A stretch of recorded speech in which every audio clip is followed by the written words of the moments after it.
The name of the session is what you see on the board. And I'm sure some of you have misconceptions about what solid waste industry is all about, right? We're all about dirty trucks and landfills with garbage all over the place and certain TV show. It was difficult to get that past the public affairs department, by the way, but they were persuaded. A lot of people sort of have that association with solid waste industry. And it was true in 1988 or 1992. That's the 21st century now. And those images are outdated but stay in people's minds. The industry is much different than what even 10 years ago continues to evolve to the needs of our customers throughout the United States. We change. And what the solid waste and recycling is we're really an essential partner to the communities all across the country. We help them manage their waste stream. We help businesses determine how to cut down the waste that they generate. We help individuals who are interested in working to protect the environment and develop sustainable business. That's Tracy for a lot these days, sustainability. There's two pieces. There's traditional waste management. Despite the zero waste advocacy for you, it's very difficult to have in the world no waste to generate. One of the very things that all of us have in common. We're all Republicans, we're all Democrats. Some of us probably don't own a TV phone. Some of us don't have any television. What we all do is generate waste. And as best you try, you're still going to generate some waste at the end of the day. The challenge comes how to manage that waste in a responsible manner. So let's throw some data at you. This is one of the people who was associated with data earlier on. We recycle about a third of the waste in the United States these days. That's up dramatically from 10, 15 years ago. It's a steady curve. EPA's website. Solid waste diversion or recycling increasing by a couple million tons a year. We generate about 200 million tons of solid waste every year. 63 million tons are what we call commingled waste, paper, metal, and plastic. And we compost 20 million tons is our waste. Some of that work is done by local governments, or some local governments the process themselves, but for the most part, private sector invests the capital in creating recycling infrastructure. And why do we do that? Well, we do it for a non-altruistic reason. We do it because they essentially it's profitable. But there's a lot of other benefits to recycling that people in the industry are very aware of. Recycling is critical for protecting natural resources, it helps reduce pollution, and greenhouse gas emissions, which we touch on in this presentation, and help conserve energy. Another thing recycling does is it extends the life of existing landfill. When you divert a third of the material away from the landfill, that landfill will develop much slower. You may not notice the landfill is not these things to site. People don't like to have landfills in the neighborhood. I don't understand that, but that's the way it is. And so this is an important part of why recycling these things. And it's also money saving. When you explain to why it's money saving. If you're a garbage company in New York City, you pick up garbage from buildings or downtown from, you pay to get that material at $70 to $90 a ton. But if you have recycled material in there, that product is valuable. And you can aid for that material. So part of companies and all of the other parts of the country have a self-interest in recycling the material they collect, which is going back in the economy. And for waste generators, recycling is a very important way for companies to demonstrate to their employees, to their communities that work in, that they are dedicated to sustainability and committed. And what I'm beginning to see some survey data that I believe that indicates that whether or not a company has a robust recycling program is a factor in the happiness of people who work. So what are we doing to increase recycling? There's this new, it's not terribly new actually, but there's a newish type of recycling going on called single stream. How many people in the room have heard of single stream recycling? Okay, I'm going to do a little 2-minute summary. Okay. In the old days, 15 years ago, when you recycled, you had the paper here and the plastic here and the plastic number 2 here, and there was glass, right? And you had clear glass, brown glass, green glass, blue glass. You have 7 bins for recycling. Guess what? People like to recycle, they don't like to recycle that much. And so what happens is that if too much pain in the bottom, they're concerned that this bad industry is mixing stuff up anyway. And so recycling rates were starting to plateau after 10 years ago. What people in the industry figured out was that if you come up with a way to put all the recycling together in one container, you dramatically increase the volume of material that people recycle. And that's true in my house, in Virginia. They use 2 very large bins and one medium-sized garbage can. It's easy for all the newspaper, all the cereal boxes. I think you get lots of cereal boxes. All the metal, all the dust, put it all in one single container, and then they, the garbage company, take away, and as I will explain in a minute, it magically turns into sellable recyclable material. As it does that at these things called single-stream facilities. At a single-stream waste facility, the mixed recyclables come in, and then they go through a really very interesting process where they get sorted by pan. Certain things come in that can't be recycled. You'll see the computer screen on that. That's not supposed to go there, so that gets taken out. It goes through these conveyors that shake. The glass is literally shaken off because the glass in recyclables is bad. It contaminates the load, and the end users, the mills and whatnot, don't want to use them, don't want to buy that. So you get the glass out. It goes through trommels, these circular things. That waste goes through, and through the trommel process, the heavy stuff settles down, and the lighter stuff floats up. And then you have 2 different conveyors. So the light stuff, heavy stuff, and then it goes through an optical sear that identifies what kind of plastic it is, and it makes a signal where the plastic goes. And then the magnets start to happen. It goes through a magnet. All the ferrous material flies off that. And then it goes through what's called an N current. I'm going to do here. But an N current is like reverse magnetic, and it literally repels the aluminum over the can as over in Coca-Cola.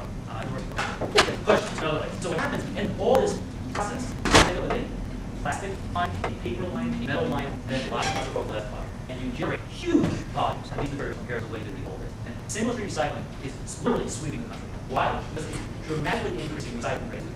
If you Google, if you Google single-stream recycling, they'll tell you about it. You'll see more about it than you can possibly understand. And because of this, you'll see a new increase in the amount of recyclables we pick up throughout the United States. that's what I'm excited about the question. But in addition, believe it or not, waste industry is part of the energy solution. The waste industry is part of how we lead ourselves from fossil fuels. Now, I'm guessing most of you, when you think renewable energy, you're always thinking about wind, solar, and water, right? The turbines, the solar companies, things that are but actually, solid waste is as important, perhaps more important source of renewable sustainable energy than those three options. More electricity is generated by solid waste in this country than by solar, wind, hydroelectric combined. Who knew that? Nobody knows that. And we not big off educating policymakers, educating users about that. But like this, talk about that. We're doing things. There's electricity generated two ways by solid waste. It's done at landfills, which is about that. And it's not actually what's called waste to energy filters, also known as incinerators, which have been around for a long time. Let me talk about landfill side first. You know, landfills generate something called methane. Methane is a bad thing. It's bad. Environment is a gas. And so the federal government requires you under EPA regulations to bend the methane away from landfills. So a lot of landfills get the pipes, methane goes up. And probably if you've ever gone to New Jersey from you've probably seen methane that once in a while. Well, some companies and local governments figured out they take that methane, shrink it, and then sell it into the ocean. And the EPA program called LMOP, the Landfill Methane Recovery Program, that encouraged that type of activity. And so now there are 480 landfill gas projects in the United States. That's a quarter of the landfills in the United States are taking landfill gas and feeding it into the grid or selling it to a refuse. And it heats about 1.6 million homes.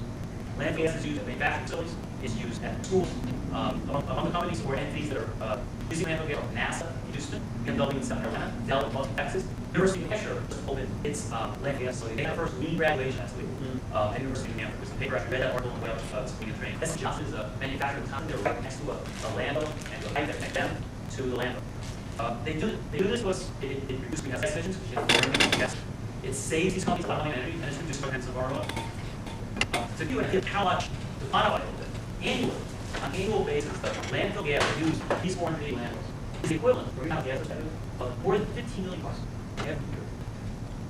It's the equivalent in terms of emissions as what's emitted by oil refineries generating almost 200 million barrels per day. It's a lot of pollution and greenhouse emissions that are being diverted out of gas. And in fact, while the United States is producing more greenhouse gases every year because the population grows, the amount that solid waste industry is generating has been decreasing by steadily. And somebody on our staff in the back gave a calculation that like 70% of what could have been emitted has been saved because of these landfill gas. It's really quite a good project. And there's 1,000 more candidates out there.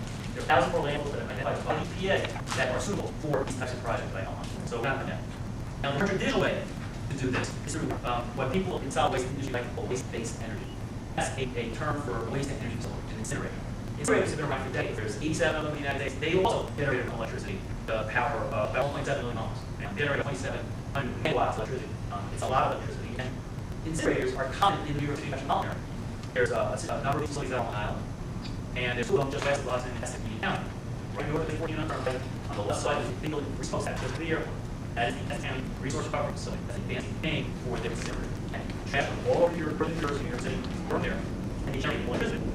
Now, incinerators became politically popular because they smoke tax and things come out of how the smoke tax. But EPA has regulated those air emissions much more stringently over the past decade, and the price of energy has increased dramatically. There's a renewed interest in expanding existing facilities and not building new waste energy facilities.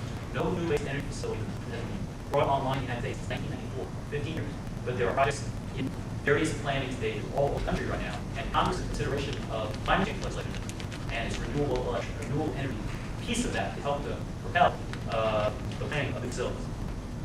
Now, when I talk to audiences, a lot of people think landfills being used to haul around garbage dump, and then bad things happen from your life. And again, that's true generation of it, because landfills weren't regulated. They were basically poorly located. They were very groundwater protection, there's no requirement to line underneath them. But that's not true. And something I feel very strongly about is that modern landfills do not equal the dumps of generations past. Modern landfills are designed, sited, engineered, operated, regulated, tested, and maintained to be safe and to be environmentally friendly. Why? If you're a landfill owner or operator and you invest many millions of dollars in a landfill, and you don't do those things, and the state opportunity to shut them down, you've blown your investment. You've also pissed off a community that has given you authorization to operate. So they have their own self-interest in addition to compliance that reason to be safe and environmentally responsible. And in fact,